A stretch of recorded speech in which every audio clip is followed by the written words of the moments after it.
Buenos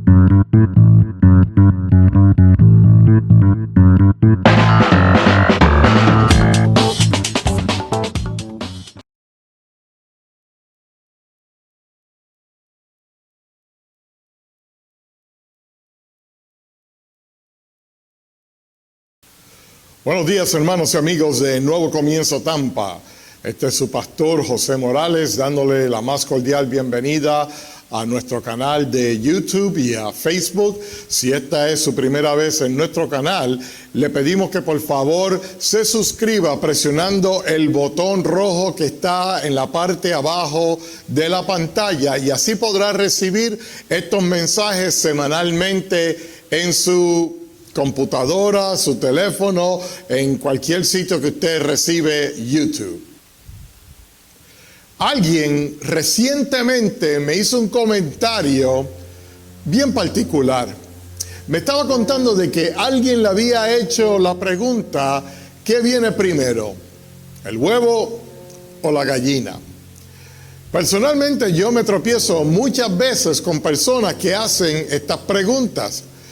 Y sin embargo, cuando me hacen esas preguntas, a mí me vienen muchas preguntas a la mente.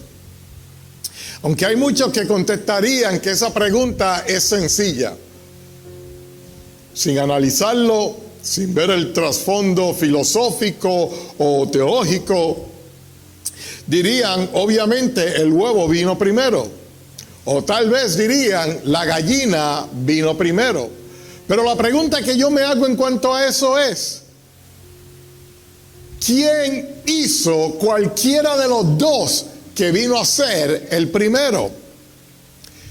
Entre la serie también de preguntas que yo me hago es: ¿qué otra pregunta, cuál otra razón hay realmente detrás de esa pregunta?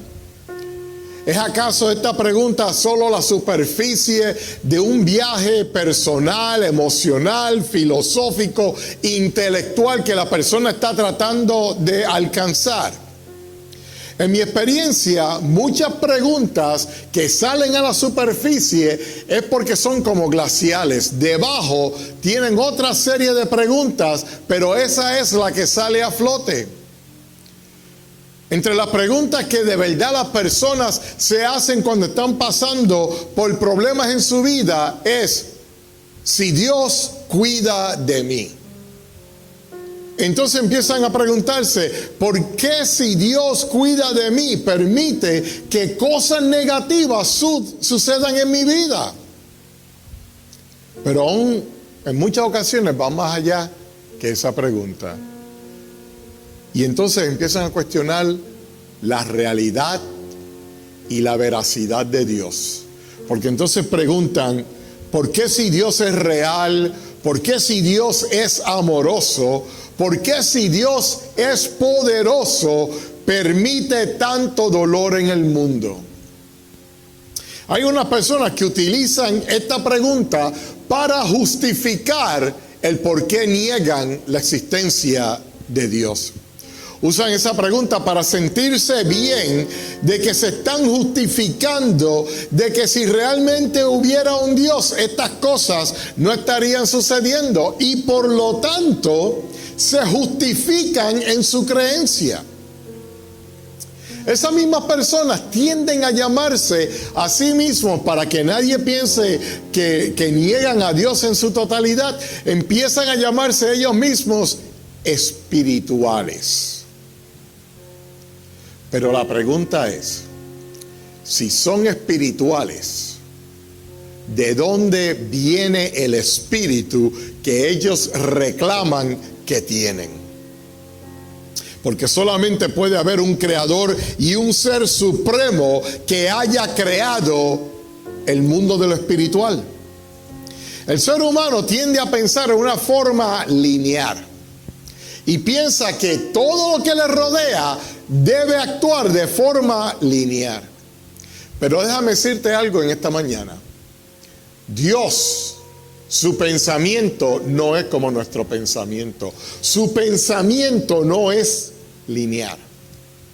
De hecho, el profeta Isaías en el Antiguo Testamento, escribiendo exactamente sobre esta situación, donde Dios le dijo y lo inspiró a que escribiera esto, dijo lo siguiente: porque mis pensamientos no son vuestros pensamientos, ni mis caminos vuestros caminos, dice Jehová. Muchos piensan que las preguntas que se hacen hoy en día son innovadoras. Es lo último de la avenida. Pero déjame decirte algo en esta mañana. Todas esas preguntas y todas esas dudas que tú tienes, el ser humano ha venido preguntándose eso mismo por milenios. Así que esas preguntas no son tan innovadoras ni tan profundas como para cuestionar la presencia y el poder de Dios. Nosotros siempre vamos a tener preguntas, pero solamente existe una respuesta. Y es por eso que el título del sermón esta mañana es ¿por qué tienen miedo? Así que en esta mañana vamos a ir al libro del Evangelio según San Marcos, que se encuentra en el Nuevo Testamento. Es uno de los primeros 4 evangelios del Nuevo Testamento. Y en esta mañana vamos a estar leyendo de la Nueva Traducción Viviente, Marcos capítulo 4, y vamos a leer 2 versículos, el versículo 38 al 40. Jesús estaba dormido en la parte posterior de la barca, con la cabeza recostada en una almohada. Los discípulos lo despertaron. «Maestro, ¿no te importa que nos ahoguemos?», gritaron. Cuando Jesús se despertó, reprendió al viento y dijo a las olas: «Silencio, cálmense». De repente, el viento se detuvo y hubo una gran calma. Luego les preguntó: ¿por qué tienen miedo? ¿Todavía no tienen fe? Los mismos discípulos de Jesús tenían preguntas, tenían dudas y batallaban con incógnitas todos los días. Porque se preguntaban si realmente este era el Mesías que habían estado esperando por tanto tiempo, el Mesías que los iba a liberar de la opresión del gobierno romano, el Mesías que iba a entrar triunfante en Jerusalén, acompañado de un tremendo ejército preparado para la batalla, y que desde ahí en adelante ellos vendrían a ser y a disfrutar de todos los beneficios de ser el pueblo de Dios. Y estoy seguro que muchos de ellos se preguntarían qué parte ellos estarían corriendo dentro del reino de Dios. ¿Cuál sería su posición de autoridad? ¿Cuál sería su posición de mandato? Pero lo que ellos no sabían es que lo que Dios ve no es lo que nosotros vemos. Ellos esperaban un ejército y un reino físico, pero Jesús vino predicando un reino espiritual. Y aunque ellos no lo sabían, sí ya habían sido escogidos para tener posiciones importantes dentro del reino, pero eran posiciones espirituales que ellos todavía no podían comprender qué era lo que estaba pasando frente a ellos. La cita bíblica que leímos no solamente sirve como ilustración, sino también contesta muchas preguntas que estaban pasando en ese momento y que pasan hoy en día. La Biblia no dice hacia dónde iban. De hecho, el recuento de este pasaje bíblico nos enseña de que Jesús ya había terminado de hablar con un grupo, con una multitud, y le dijo a sus discípulos que se metieran en las barcas porque iban a ir al otro lado del lago. Pero no decía específicamente dónde. Solamente dice que Jesús dijo: crucemos. Hay veces que no sabemos para dónde vamos en la vida. No sabemos qué dirección estamos cogiendo. No sabemos cuál es el destino. Y no entendemos por qué es que estamos en la situación y en el camino que estamos. Especialmente cuando consideramos que estamos obedeciendo a Dios y que estamos siguiendo su orden en nuestras vidas. Un detalle que yo puedo ver en este pasaje bíblico es que Jesús en ningún momento dijo: métanse en las barcas, vayan al otro lado del lago y allí yo los encontraré. Eso no fue lo que él dijo. Él utilizó la palabra crucemos. Porque cuando Jesús te envía, Él va contigo. Parecerá que estás solo, parecerá que estás sola, parecerá que estás pasando por un problema y una tribulación grandísima, sola en tu vida, solo en tu vida, pero Jesús está en tu barca contigo. Otro detalle que yo veo que me enseña es que Dios no ve lo que nosotros llamamos problemas y tormentas como problemas y tormentas. Él no lo ve de esa manera. Porque mientras los discípulos pensaban que la tormenta era tan recia en medio de la noche que iban posiblemente a morir en esa noche ahogados, Jesús estaba durmiendo tranquilamente. Porque ellos estaban preocupados por lo que estaba pasando en ese momento precisamente, en lo que iba a traer como consecuencias el problema, la tormenta que están pasando. Pero sin embargo, Jesús está tranquilo porque sabe que el milagro no es en ese momento, el milagro viene más adelante. De la misma manera que cuando tú estás pasando por un problema, el milagro viene, pero tú tienes que esperar hasta que Jesús se levante y le diga a la tormenta por la que estás pasando: calla y enmudece. Como humanos, vivimos aquí y ahora. Eso es lo que la sociedad nos ha enseñado. A mirar y a cuidar por el número uno, nosotros. Pero en el plan de Dios, el número uno es Él, no nosotros. Todo lo que Dios hace es con miras hacia el futuro. Cuando creó los cielos y la tierra, era para poner al hombre. Cuando puso al hombre, ya todo estaba hecho para que entonces el hombre disfrutara de ahí en adelante el comer, el estar abrigado por la sombra de los árboles. Todo lo que Dios había hecho era para el beneficio del hombre. Pero el hombre escogió un camino distinto. Cuando Dios hace promesas, las hace para el futuro. Cuando Él prometió de que su Hijo iba a venir, lo prometió para el futuro. Pero cuando su Hijo llegó, entonces la redención y la salvación de la humanidad era desde ese momento en adelante por la sangre derramada en la cruz del Calvario. Los discípulos tuvieron una gran pregunta en ese momento. Era válida, era sin pretensiones filosóficas. No tenía ninguna corrección política y tal vez lo gritaron cuando dijeron: maestro, ¿no te importa que nos ahoguemos? No dudo que ustedes que me están escuchando reaccionaríamos todos nosotros ante esa situación tal vez similar o hasta peor. Los discípulos habían obedecido las instrucciones porque iban de camino al otro lado, como Jesús les había dicho que hicieran. Pero sin embargo, en el medio del camino oscureció. Y tras que oscureció, una gran tormenta se levantó. No podían ver hacia dónde iban. Todo lo que parecía era que viento y agua está soplando de distintas direcciones y no saben cuál es su norte, cuál es su este, oeste y sur. Y estoy seguro que en medio de la tormenta se preguntaban por qué estaban en esa situación.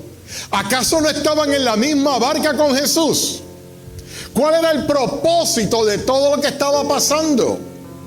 Porque aparentaba ser que Dios se había desconectado de la realidad de lo que está pasando en ese momento.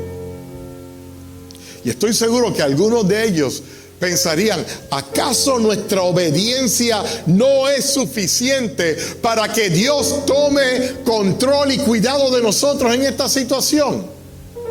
¿Acaso no es lógico de que si estamos obedeciendo, de que nada salga mal? Permíteme aclararte algo. Jesús estaba aquí obedeciendo la orden del Padre. Y todos sabemos lo que pasó en la vida de Jesús. Fue perseguido, fue maltratado, fue arrestado, fue acusado injustamente, sin evidencia. Fue azotado, fue golpeado, fue crucificado mientras estaba haciendo y obedeciendo la orden del Padre. Todas las preguntas que los discípulos se pudieron haber hecho eran preguntas válidas. Pero sin embargo, cuando Jesús calmó la tempestad, lo primero que le pregunta a ellos es, ¿por qué tienen miedo?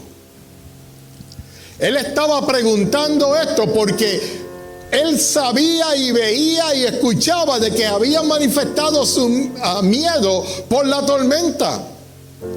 Pero esto es él preguntando, ¿por qué tienen miedo? ¿No soy yo acaso el maestro de Galilea?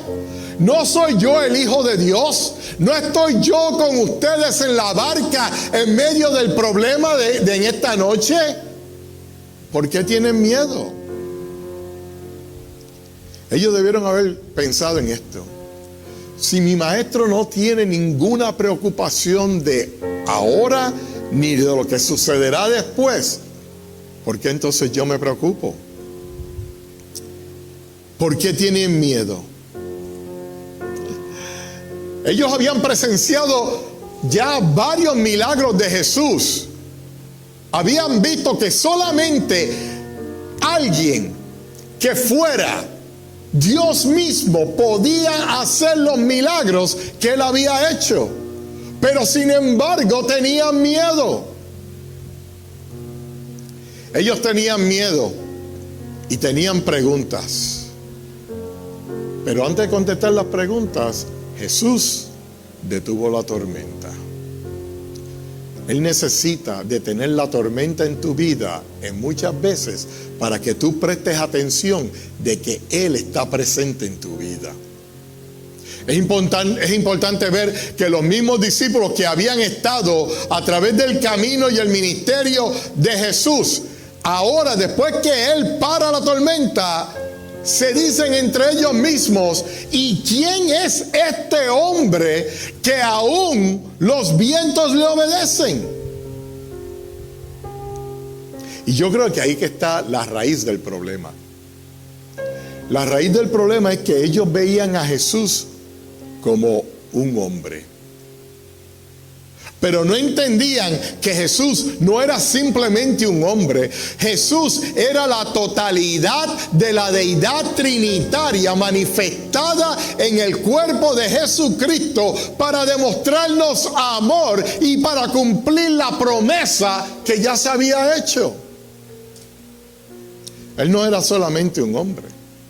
De acuerdo a Juan, en el capítulo 1, él dice que Jesús era el verbo de Dios y que había estado desde el principio de la creación, durante la creación, a través de la historia de la humanidad. Y no solamente había estado presente, es que Él era Dios. Y ahí radica la respuesta a todas las preguntas y temores que hay en tu vida. Reconocer que Jesús es el Dios de tu vida.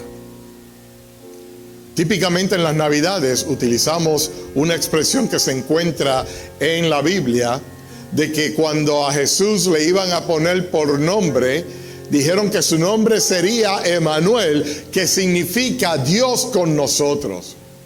Pero ¿saben una cosa? Eso no es simplemente una expresión de época navideña. Esa es la realidad de nuestras vidas todos los días. Porque cuando tú tienes a Jesús como el centro de tu vida, tú tienes a Dios contigo. Cada momento, cada respirar, cada caminata que tú des, Jesús está contigo.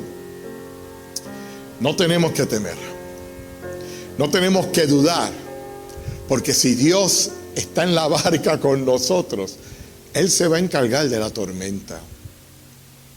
Si tu tormenta es financiera, si tu tormenta es matrimonial, si tu tormenta es de salud, si tu tormenta es por relaciones que tienes con otras personas, el que puede decirle a la tormenta, calla y enmudece, tiene control de esa situación, porque Él está contigo.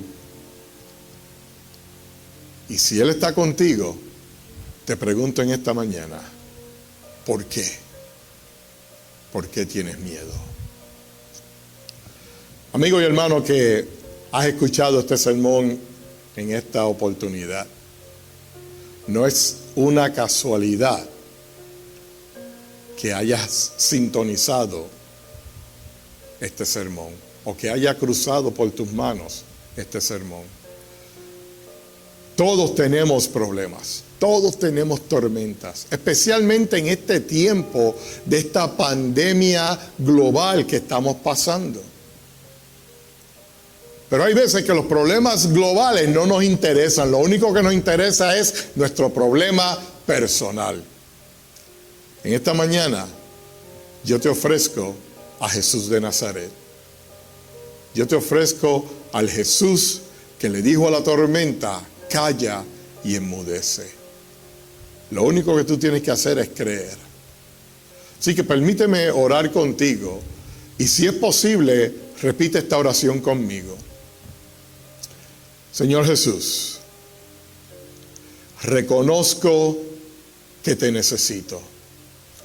Reconozco que sin ti no puedo lograr nada en esta vida. Reconozco que sin tu sangre mis pecados no son perdonados. Perdóname en este momento. Escribe mi nombre en el libro de la vida. Toma control de mi barca. Toma control de mi tormenta. Y ayúdame a confiar y a crecer en ti. Amén.